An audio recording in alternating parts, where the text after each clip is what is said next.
Assalamualaikum warahmatullahi wabarakatuh, sobat RH sekalian. Jumpa lagi kita di channel yang keren ini, keren cerdas. Ya, sobat RH sekalian, seperti biasanya ya, formasi RRT masih mode on. Tapi R1-nya Refli ya. Jadi kita dapat tamu, jadi langsung dikeroyok oleh 3 hostnya ya. Ini host, wakil host juga ya. The one, the only Mas Roy Suryo. Assalamualaikum warahmatullahi wabarakatuh Mas Roy. Oke. Kemudian kedua Dr. Tiva ya, the one and the only juga. Assalamualaikum warahmatullahi wabarakatuh. Oke. Nah, kita punya tamu khusus. Jadi beliau adalah nama-nama yang pernah disebut soal ijazah Jokowi, entah apa perannya atau informasinya nanti akan kita dengar sendiri. Jadi nama itu kan kalau Anda ingat sobat daerah sekalian, ada Denny Iskandar, yang kata Bitor bukan Denny tapi Dani Iskandar, ada Indra, ada Widodo, ada Sigit Widiawan, ada Eko Sulistyo, ada Anggit Nugroho. Nah, ini ada nama yang kelihatannya tidak terlalu menonjol karena satu nama aja, Yulianto. Oke. Assalamualaikum warahmatullahi wabarakatuh, bro. Waalaikumsalam. Oh, nggak apa-apa ya. Ini masih di saya soalnya. Ya. Waalaikumsalamnya belum terdengar. Jadi sahabat sekalian, sebelum ke Mas Yulianto, ya, saya ingin Mas Roy dan Dr. Tiva, silakan siapa duluan untuk remind lagi konteks Yulianto ini, Mas Yulianto ini, karena konteksnya itu 2012 ketika DKI mau DKI 1 Joko Widodo, dan kita kemarin sudah ke KPU DKI dan ternyata fotokopi ijazahnya seperti yang diberikan KPU pusat. Betul. Apa itu yang pernah dilihat oleh Yulianto? Silakan Mas Roy dulu untuk memberikan bingkai. Ya, terima kasih Mas Refli dan juga Mbak Dr. Tiva dan juga Pak Yulianto. Jadi kita ingin remind teman-teman pemirsa RH Channel ya, bahwa beberapa hari yang lalu ya, kebetulan Dr. Tiva duluan yang datang di KPUD DKI Jakarta bersama dengan Pak Bonatua, kemudian bersama dengan Mbak Leoni Lydia, bersama juga dengan Pak Lukas dan kawan-kawan. Ya, kita itu sebenarnya timnya beda-beda sebenarnya, cuman karena kita satu visi, satu misi, kita ketemu bareng di sana. Kemudian saya datang juga. Ya, kita berhasil mendapatkan salinan fotokopi seperti ini ya. Jadi ini salinan ijazah Jokowi yang dipakai pada pencalonan Gubernur DKI Jakarta tahun 2012. Yang menarik apa yang dipakai dia itu ternyata sama dengan yang dipakai yang kita dapatkan waktu kami ke KPU waktu itu untuk pencalonan presiden pada tahun 2019. Meskipun yang 2014 kami belum dapat, tapi nanti kita tunggu. Saya itu agak krusial. Sudah tapi belum, kata Pak Jokowi itu sudah tapi belum. Kemudian yang terbaru juga kita dapat yang dari KPUD Solo ya, yang ketika Pilwakot ya. Nah, kenapa kita harus bicara hari ini? Karena kebetulan barang yang saya pegang ini itu ternyata waktu itu dulu sempat gitu ya, ketika tahun 2012 itu sempat menjadi pertanyaan besar. Nah, pertanyaan besarnya apa, kalimatnya kayak apa? Nanti itu yang kita coba dapatkan dari Pak Yulianto. Tapi artinya waktu itu kenapa kita ada di sini dan kenapa ada Dr. Tiva? Ya karena Dr. Tiva lah yang lebih dulu datang waktu itu di KPU di DKI sebelum saya. Silakan, Dok. Ya, jadi ini remind yang kedua dari saya ya. Jadi sebetulnya nama Pak Yulianto itu kita dapatkan dari Pak Bitor ya. Nah, dari sini sebenarnya kita merasakan ada kalau Archimedes tuh bilang eureka gitu ya. Ya, eureka nih ya. Akhirnya kita berhasil dapatkan apa? Dapatkan data-data yang melengkapi dari penelitian kami yang sudah kami bukukan dalam buku Jokowi's White Paper.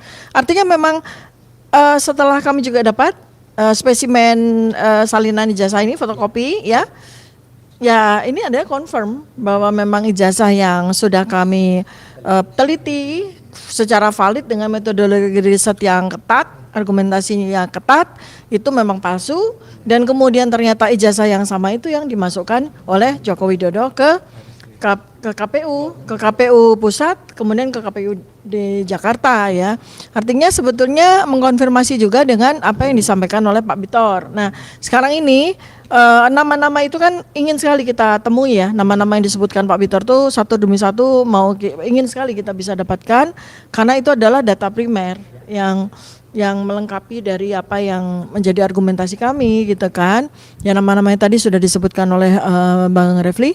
Jadi ini kan kita sekarang ketemu Pak Yulianto nih. Kita anggap sebagai salah satu saksi mahkota nih kan. Makanya kita sebagian dari apa yang disampaikan oleh Pak Bitor harus kita konfirmasi ke Pak Yulianto ya.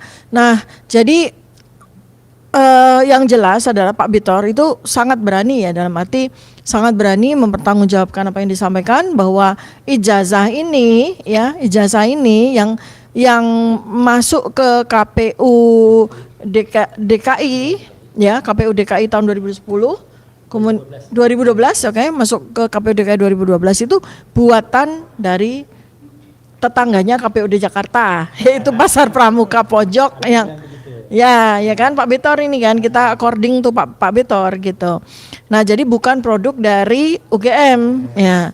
Nah, kemudian dari anatominya secara digital forensik dan secara ilmu telematika itu sudah kita sudah confirm ya bahwa ini memang palsu nih gitu. Nah, jadi gimana Pak Yulianto, mungkin kami ingin ya dapatkan konfirmasi dari apa yang kami sudah teliti ya gitu.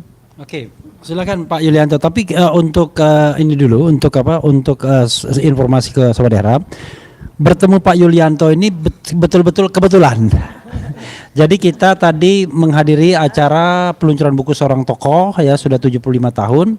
Tiba-tiba Pak Yulianto salaman dengan saya, ngobrol sedikit. Saya ini Yulianto Mas katanya.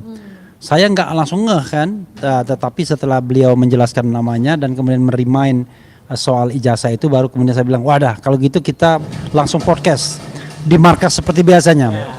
Ketika kita ngomong ada kopi lagi digiling. Silakan Mas Yulianto. Nanti Dr. Tifa dan Mas Roy bisa memperdalamnya. Silakan. Sebelumnya secara kebetulan juga, daripada mengganggu, ini saya pindah dulu. Kebetulan nomornya nomor 08. Silakan. Iya. Oke, terima kasih Bung Refli, Mas Roy dan Mbak Dr. Tifa. Ya, memang ini mungkin jalan Tuhan lah, ya kan. Tiba-tiba saya dipertemukan sama Bung Refli tadi, sedikit berbincang mengenai memperkenalkan bahasa ini Yulianto, yang salah satu nama disebut tim Jakarta. Saya bilang gitu. Oleh Pak Bitor. Iya. Tetapi mungkin perlu disclaimer dulu. Iya kan, bahwa dalam konteks tim Jakarta itu sebetulnya saya tidak termasuk dalam situ, karena saya bukan aktivis partai pada saat itu. Ya, karena pada tahun 2012 itu adalah saya sebagai Ketua Komisi Informasi Provinsi DKI Jakarta. Iya. Sudah harus netral dan independen kan gitu. Kita karena mengetuai satu lembaga negara mandiri. Gitu. Sehingga tidak bisa dinyatakan bahwa tim Solo, tim Jakarta. Tetapi kalau kemudian dalam pergaulan politik tetap berdiskusi dengan beberapa nama yang disebut tim Jakarta itu iya. Ya. Seperti dengan Bung Denny Iskandar ataupun dengan Indra Kramadipa. Memang ya disebut tim Jakarta. Dan Indra Kramadipa ya. Dan memang kalau Denny Iskandar itu memang waktu itu menjadi pengurus partai DPD DKI Jakarta. Indra itu aktivis, tapi kemudian dia masuk dalam ring satu yang kemana-mana Pak Jokowi berjalan, dia harus mendampingi oleh Pak Jokowi itu. Itulah disclaimer pertama saya. Iya. Ordal. Nah, berkaitan dengan ijazah Pak Jokowi yang kemudian diduga palsu, itu memang menarik karena waktu itu Bung Bitor ngajakin saya bertemu di tempatnya Mas Eros di GBN, Eros Jarot. Begitu ketemu langsung ditanya, Mas Eros, capek-capek kita cari pembuat ijazah, ternyata Yulianto. Nah gitu. Bener gak itu Pak? Iya. Waduh, langsung saya Wait, enggak gitu karena saya posisi 2012. Iya. 2012 saya ketua komisi informasi sehingga saya nggak boleh gitu benar.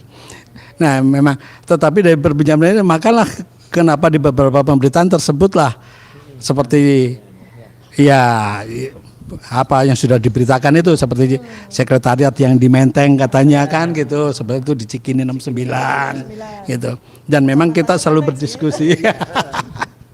Diskusi-diskusi dalam konteks pemenangan itu selain tim secara khusus mungkinnya tim Pak Jokowi secara resmi ada di Jalan Borobudur 22, tetapi juga secara informal di beberapa tempat, salah satunya yaitu di Cikini 69. Itu di mana kita berdiskusi juga bagaimana mengupayakan agar Pak Jokowi bisa menjadi gubernur DKI pada tahun 2012.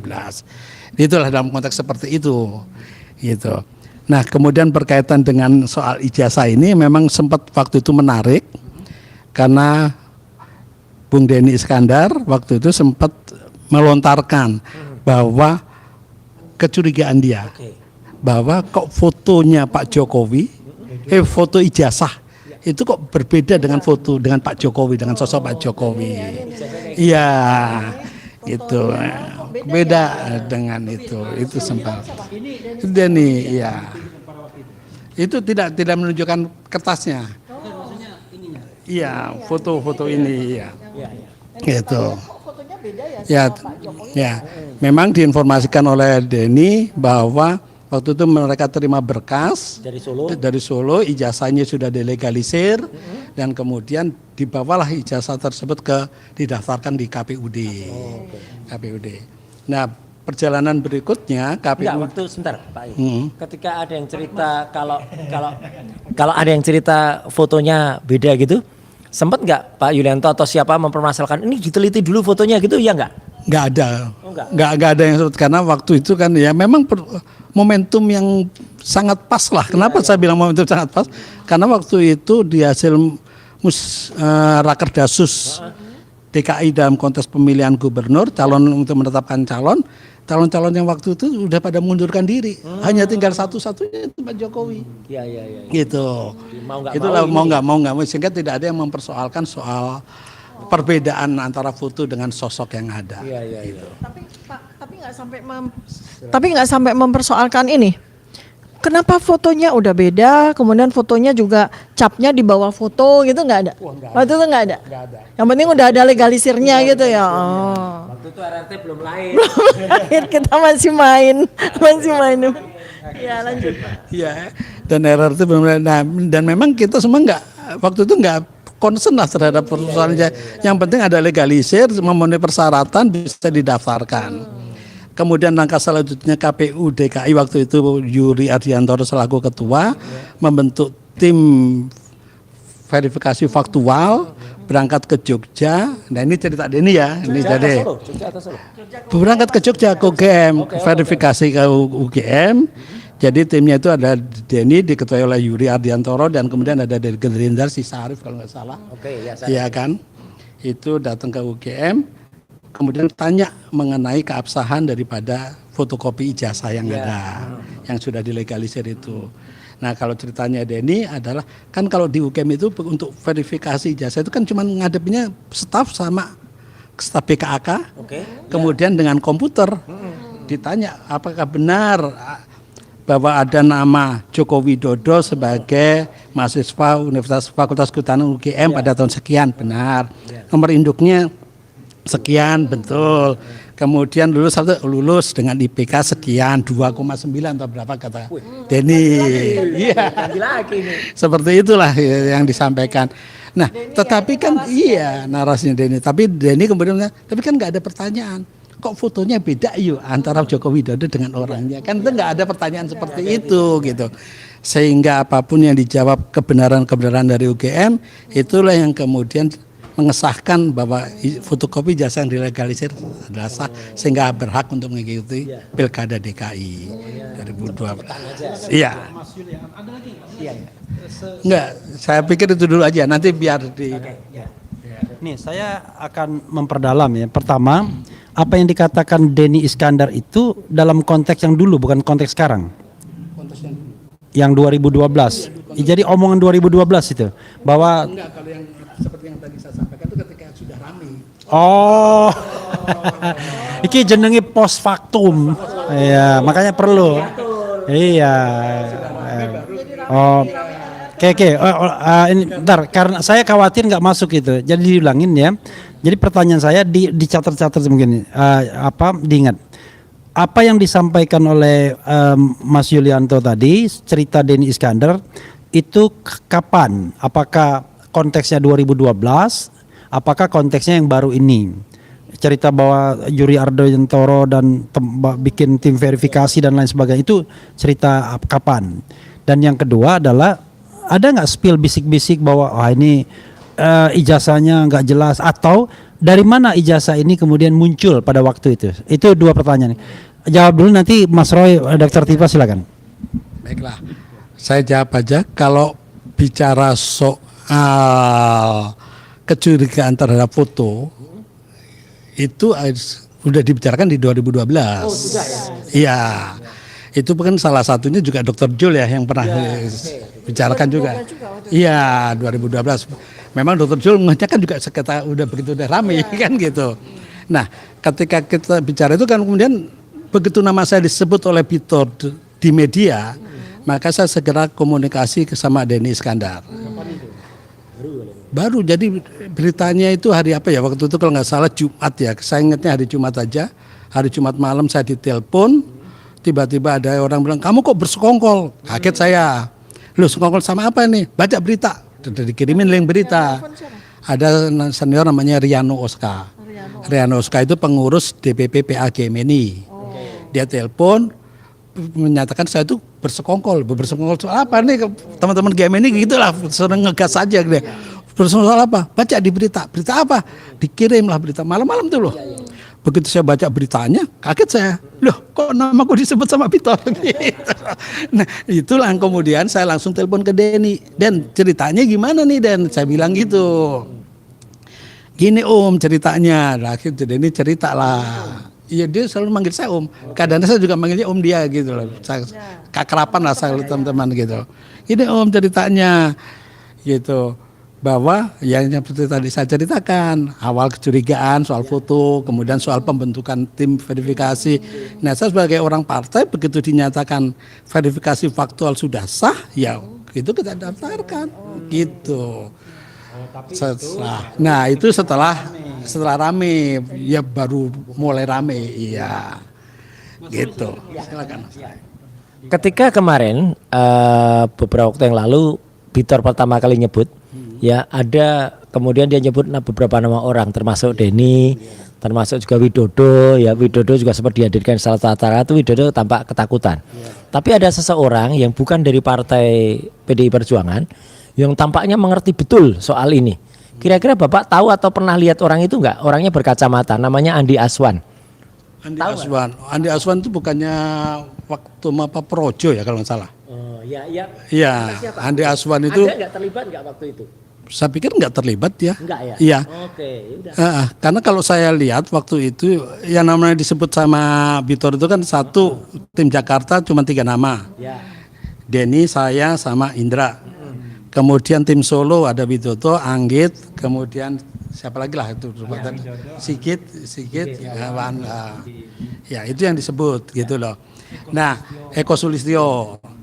Nah, kalau itu kemudian saya sangat paham lah, karena paham lah bagaimana tata kerja KPUD, kemudian hubungannya dengan juri seperti apa kan gitu, itu saya sangat paham itu. Kenapa saya tanyakan?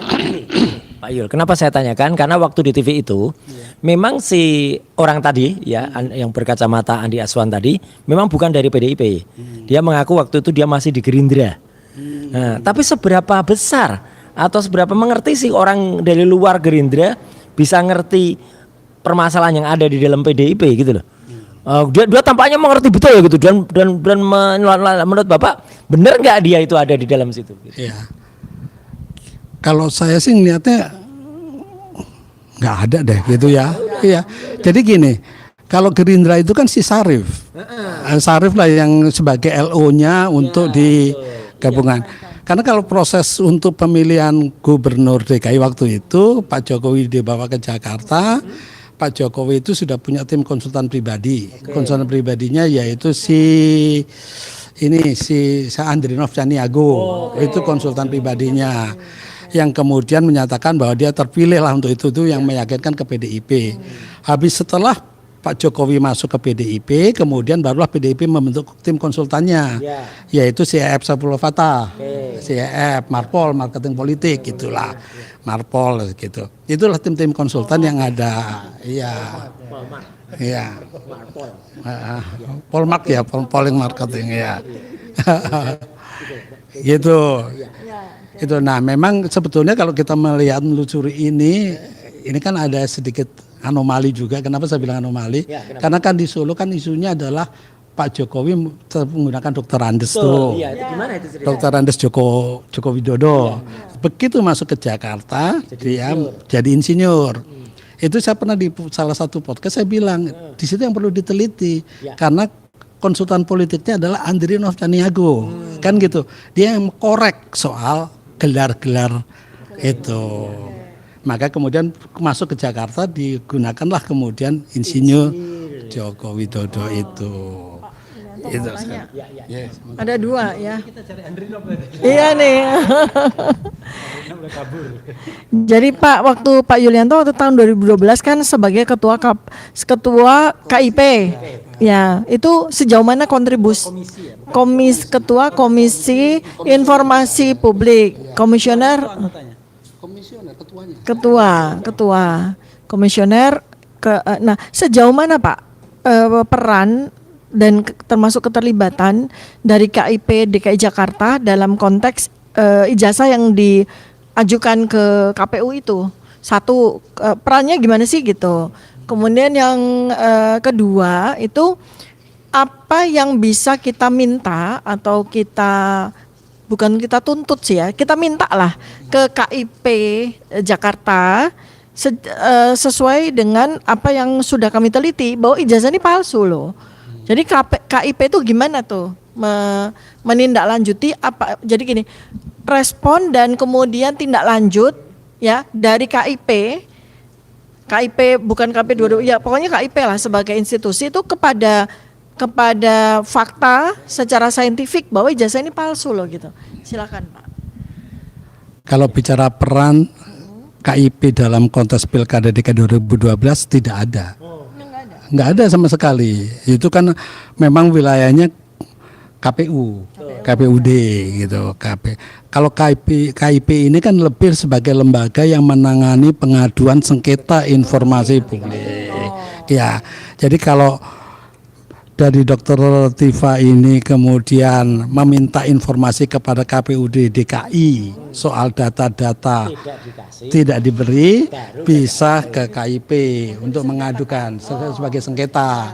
Nanti di KPID akan membentuk, di Komisi Informasi itu akan membentuk tim mahkamah untuk menangani kasus tersebut. Gitu. Mumpung saya ingat. Jadi Pak, ini kan kami juga sudah berpikir untuk kami sengketakan.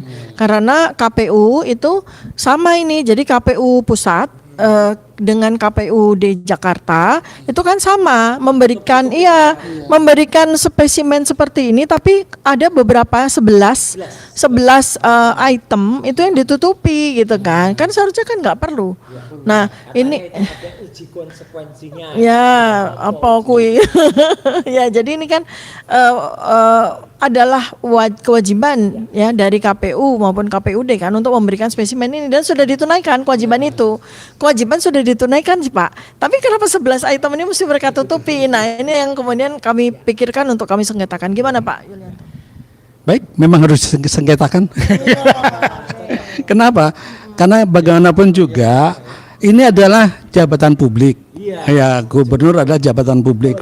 Publik harus memahami latar belakang maupun track record daripada calon pejabat publik itu tersebut. Kemudian berkaitan dengan informasi yang dirahasiakan, itu seperti pasal 17, ya kan? Itu memang harus ada melakukan uji konsekuensi. Ya, Tetapi kalau saya ngelihat beberapa item yang katanya ditutup, ini kan sebenarnya milik publik juga. Begitu ijazah ini dimunculkan sudah milik publik, udah tidak perlu ada uji konsekuensi lagi. Ya monggo aja silakan, memang harus disengketakan kalau saya gitu. Sengketanya kalau KPUD atau KPU Jakarta ke Komisi Informasi Daerah ya. Kalau KPU Pusat ke pusat. Oke. Silakan Mas Roy atau dokter mau. Masih mau nyambung yang soal Pak Wianto. Belum. Saya masih mau ini ya. Ini loh. Jadi kan sebetulnya kan dari 2012 ya. Belum ada digital forensik seperti kita. RRT belum lahir nih. Kita juga belum, saya sendiri juga belum. Iya. Saya belum melakukan penelitian saya tentang perilaku gitu kan. Belum ketahuan kan, kita semua belum kenal Joko Widodo itu seperti apa gitu. Nah, tapi orang-orang yang berkepentingan sekali dengan beliau dijadikan sebagai calon gubernur itu kan pasti bertanya-tanya kan Pak tentang foto ini loh, ya kan bukan tentang namanya gitu ya, tentang foto gitu ya. Orang yang datang ucuk ke dari Solo ke Jakarta itu kan bukan orang ini gitu kan, ya nggak sih? Ya kan orang yang diusung mau diantar pakai SMK apa enggak sih Pak Mas itu saya yang tapi orangnya naik pesawat ternyata ya. Nah itu kan orangnya bukan ini gitu loh. Ya kan jelas bukan ini orangnya. Kita belum melakukan uji digital forensik. Ya kan bukan orang ini gitu. Kelihatan ya secara Oh kelihatan lah coba deh. Kan kelihatan secara kasat mata bahwa orang itu tuh bukan ini gitu kan. Ini nggak usah pakai ilmu saya Pak. Pakai anatomi, fisiognomi, nggak usah, kita lihat aja gitu. Itu gimana? Suasana kebatinan itu Pak. Ya. Mana sih? Ya gitu loh. Apakah cuma yang Pak Denny? Iya. ya ini kalau Denny Iskandar bercerita soal foto yang ada di ijazah berbeda dengan foto sosok calon gubernur DKI pada waktu itu kan diumumkan hanya ke beberapa orang aja, ya kan. Salah satunya ya ke Dr. Jul itu, Dr. Jul itu yang dibicarakan. Kemudian itu hanya ketika diskusi di Cikini. Ketika diskusi kok beda ya, tapi waktu itu saya juga nggak ngelihat barangnya ini. Iya, ya namanya dulu kadang-kadang kita sambil ngopi sambil apa kan bercerita ini udah roto aneh nih kan gitu. Karena termasuk pembicara waktu itu Bang TK nggak setuju sama Jokowi sekali ini gimana sikap kita kan gitu, itu biasalah permainan seperti itu, perkataan itu. Ya. Jadi memang ada ya Pak ya. Jadi memang sempat ada kecurigaan gitu ya gitu. Kecurigaan itu kan bisa person, bisa orangnya beda atau bisa namanya beda, itu curiga kan Pak? Misalnya kalau namanya sih enggak ya, namanya Enggak, cuman fotonya aja yang dipersoalkan. Iya, kalau namanya beda ini namanya beda Pak gitu. Tapi orangnya sama gitu lah. Jadi nih. Nah, ya lah. Ini tapi namanya pakai C depannya, Mas. Jokowi. Gitu. Nih Jokowi. Tapi orangnya kira-kira sama enggak ini ya? Itu kan nama di foto itu. Coba kita bandingkan itu. Harus ke sana ke kamera. Iya. Ini loh. Coba bandingkan. Coba bandingkan. Dulu kita nggak ngeh ya. Dulu kita nggak ngeh karena gini, kita sebagai warga Jakarta itu kan ya, itu kan kami cuma lihat dia loh, kayak gitu bentuknya kan Joko Widodo tuh. Orangnya, iya.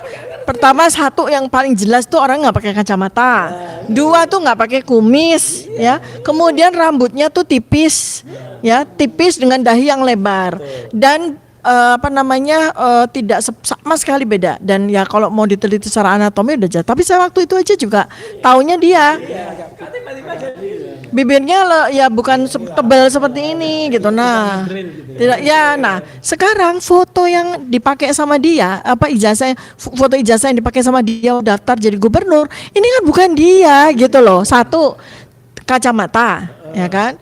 Dua, ya berkumis, ya konsisten ya. Kumis dan tidak berkumis itu konsisten karena ada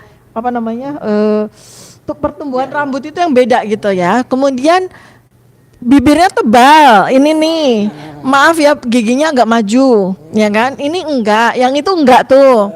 Ya dari situ aja kan ini bukan orang yang sama loh. Iya, cuma kita sebagai rakyat biasa waktu itu nggak pernah lihat ini.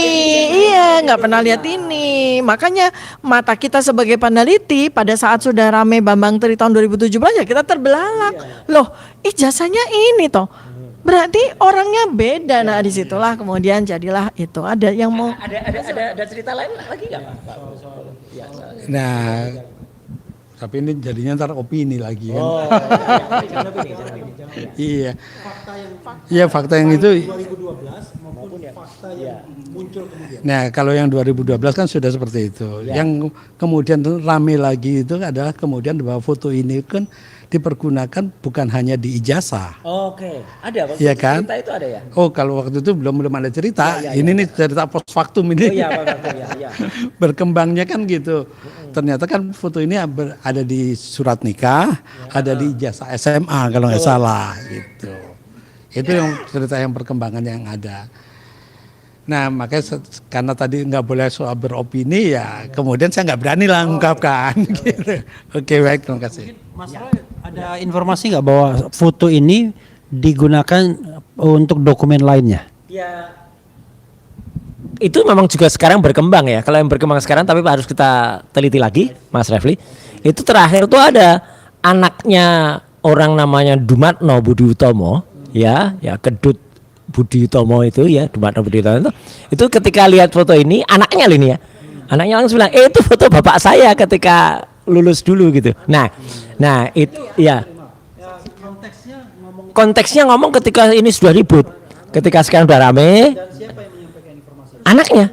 Anaknya si Rustam Effendi, ya anak TPUA, ya. Bang Rustam Effendi TPUA itu putranya beliau itu berteman dengan putranya Dumatno. Nah putranya Dumatno itulah yang bilang ini foto bapak saya. Foto bapak saya gitu, Dumatno Budi Utomo, ya atau Pak Gere. Ya, artinya kan seharusnya kalau Pak Rustam Effendi itu salah, harusnya kan pihak Dumatno segera mengklarifikasi atau pihak Joko Widodo segera mengklarifikasi. Ini kan yang aneh adalah konsistensi tidak pernah mengklarifikasi. Itu kan yang aneh itu. Tiba-tiba lapor. Ada lagi silakan. Kalau udah ketemu juga sama Mas Rustam. Oh iya. Apalagi Pak yang diomongin? Tapi enggak, kalau waktu itu masih awal-awal aja. Ya ketemu sama Mas Rustam, ya berkenalan. Saya termasuk orang yang dihebohkan oleh Bitor gitu itu. Ya konteks itu aja. Kemudian menjelaskan soal yang tadi seperti saya sampaikan gitu sama ke Mas Rustam. Itu aja. Baik. Oke, siap. Ya, saudara sekalian, itu ya tadi kita berusaha menggali fakta-fakta yang sesungguhnya, konteksnya 2012 dan kita sudah tahu bahwa ijazahnya sama dengan yang di KPU Pusat untuk konteks 2019. Yang belum 2014. 2014 belum, sama 2005 juga belum. Yang paling krusial sebenarnya 2005 dan 2010. Karena itu yang di Solo, siapa tahu jangan-jangan bukan ijazah itu yang diserahkan. Ada penjelasan nih tentang. Jadi beberapa hari yang lalu tim kami, tim pencari fakta RRT plus R plus T 3R2T ya, itu tim TPF di Solo itu diwakili oleh Pak Dr. Muhammad Taufik dengan Pak Andika Dian Sarjana Hukum itu sudah bertemu dengan KPU di Solo. Dan sudah diberikan spesimen, ya spesimennya sama dengan ini yang dipakai oleh 2010. Nah sekarang yang masih alot itu yang 2005. Tapi sebetulnya kami nggak akan surprise kalau misalnya ternyata yang 2005 juga ini gitu. Karena nanti yang mungkin kita kejar adalah informasi-informasi ya yang menyatakan, dan itu bukan satu orang saja, banyak orang, bahkan mungkin Pak Yulianto juga dengar kan bahwa ketika jadi wali kota itu beliau menggunakan gelar Dr. Andes. Nah jadi artinya kalaupun seandainya nanti KPUD mengeluarkan untuk tahun 2005 ternyata mengeluarkan spesimen yang sama, itu bukan berarti kemudian kita jadi keliru, enggak ya, enggak, sama aja, ini palsu semua, berarti artinya konsisten yang dipakai. Untuk KPUD Solo 2005, 2010, Jakarta 2012, kemudian presiden 2019. Nah, masih 2014 belum, kita belum dapat dari KPUD. Ya, jadi konsisten palsunya, Pak, gitu. Nah, sekarang pertanyaan saya tentang Dr. Andes, Pak, gimana Pak? Coba dari Pak Yulianto, pernah dengar nggak? Sebagai ordal. Ya, kalau dalam konteks pemberitaan yang sudah rame, ya kan konteks pemberitaan sudah rame waktu itu, kan akhirnya muncul juga perkembangan bahwa ketika menjadi wali kota, Pak Jokowi gelarnya adalah Dr. Andes. Itu terbukti di beberapa spanduk, ya kan, ketika spanduk mengunjungi Sritek, di situ tertulis Dr. Andes. Kemudian ada foto orang dengan di meja kerjanya beliau, tertulis juga di papannya itu adalah Dr. Andes Joko Widodo. Ya, ada fotonya juga, ya. Cuma saya nggak punya, waktu itu ditunjukin. Ya, nanti coba kita. Waktu itu ditunjukin ya ketika peristiwa ini sudah ramai. Oh ya, waktu itu sudah ramai. Nah, itu adalah Dr. Andes. Itu. Nah, itu kan menariknya di situ. Nah, kemudian bergeser ke Jakarta menjadi insinyur. Mungkin ya ada sedikit fakta dan sedikit opini lah ya. Itu. Nah, disinilah kemudian saya bicarakan yang bisa mengetahui persoalan itu adalah Andrinov. Kenapa? Karena Andrinov adalah konsultan pribadinya Pak Jokowi. Dia korek lah sehingga dia kemudian mengkoreksi lah, mengkoreksi gelar dari insinyur menjadi Dr. Andes menjadi insinyur. Itu. Nah, kemudian dalam konteks verifikasi faktual kan di DKI dibentuk oleh Yuri Diantoro, itu selaku ketua KPU waktu itu dengan tim Denny Iskandar masuk, kemudian si Sarif itu juga masuk, itu berkunjung ke UGM yang seperti tadi saya ceritakan, itu. Ya, gitu, bukan dulu. Itulah ceritanya dari Denny Iskandar. Ya, sekali lagi ya kita harus bedakan mana fakta yang lama, mana fakta yang baru. Karena kalau 2012 kan tidak punya kasus yang ribut-ribut RRT ini. Nah, yang menarik itu dan muncul satu nama lagi, Andrinov Caniago. Jadi kasawanya udah kan itu orang Minang. Dan Andrinov ya siap-siap kita tanya ya, tapi yang jujur. Tapi ya memang agak susah juga. Jadi saudara sekalian sekedar informasi, setelah Jokowi menjadi Presiden Republik Indonesia, Andrinov Caniago ini sempat diangkat sebagai Menteri Perencanaan Pembangunan, merangkap Kepala Bappenas, Badan Perencanaan Pembangunan Nasional, tetapi kemudian direshuffle. Setelah direshuffle, dia menjadi Komisaris Utama di Angkasa Pura, ya kalau nggak salah. Setelah itu pindah yang lebih hebat lagi, yaitu Komisaris Utama BRI. Nah, setelah zamannya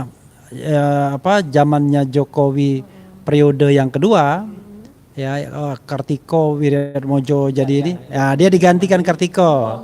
Nah, kemudian dia menjadi wakil Komisaris Utama di Mandiri. Nah, jadi itulah sekarang sepertinya sudah selesai karena udah 10 tahun kan. Saya nggak tahu kalau orang yang sudah kekenyangan ini apakah akan ngomong apa enggak. Nah, sorry ya gitu ya. Tapi apapun itu kita terus cari kebenarannya ya. Jadi terima kasih Mas Yulianto. Giliran closing statement mungkin dari Mas Roy, Mas Yuli dan kemudian Dr. Tifa, silakan. Baik, jadi hari ini kita bukan tidak selesai-selesai, memang selalu ada perkembangan, selalu ada hal baru, selalu dibukakan oleh Tuhan Yang Maha Kuasa, oleh Allah Subhanahu wa taala, orang-orang yang kemudian bicara apa ada. Pak Yulianto ini ketemu tidak secara tidak kita atur. Kebetulan ada pada saat launching buku salah seorang tokoh publik ya, kita nggak perlu nyebut namanya Pak Eros gitu, nggak perlu ya. Jangan sebut saya ya gitu. Nah gitu. Terus kemudian kebetulan saya juga pakai kaos ini ya, kebetulan aja gitu loh, pakai kaos ini aku kebetulan ngobrolnya ya ini gitu ya. Itu kira-kira. Makasih.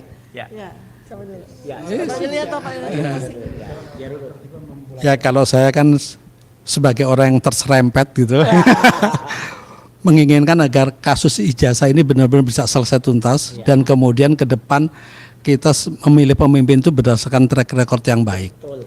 Saya pikir itu aja. Terima kasih. Ya, saya ingin menambahkan ya bahwa tidak ada yang kebetulan. Ini semua adalah kehendaknya Allah Subhanahu wa taala. Kami bertiga secara kebetulan itu diundang di launching bukunya Pak Eros Jarot, dan itu mayoritas adalah ya tentu saja para tokoh-tokoh salah satu partai ya, PDIP nggak boleh disebut ya, gitu kan. Dan kalau kami tadi melihat dari suasana batin ya, dari apa yang disampaikan oleh para tokoh tersebut di acara tersebut, ya memang semua mendukung RRT gitu ya, karena nama kami diulang-ulang terus di panggung gitu.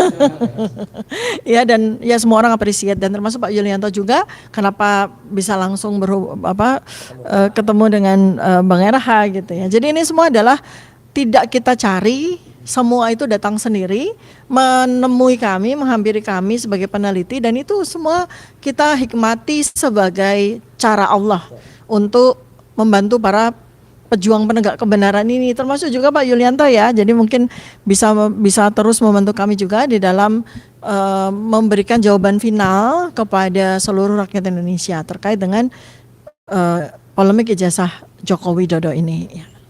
Oke, jadi saudara sekalian, kenapa bertemu Pak Yulianto? Karena saya tidak memilih duduk dekat Mas Roy dan Dr. Tifa. Karena kalau memilih di VIP itu, VVIP ya, very very important person, nggak ketemu saya sama Mas Yulianto. Karena saya duduk di kelas tribun, dapat makan tapi tidak disentuh. Ya, jadi kita bertemu dan terima kasih Mas Pak Yulianto ya. Mudah-mudahan nanti nama-nama yang disebut juga mau memberikan testimoninya. Wassalamualaikum warahmatullahi wabarakatuh. Keren cadas. Iya loh. Jadi dari rumah tuh nggak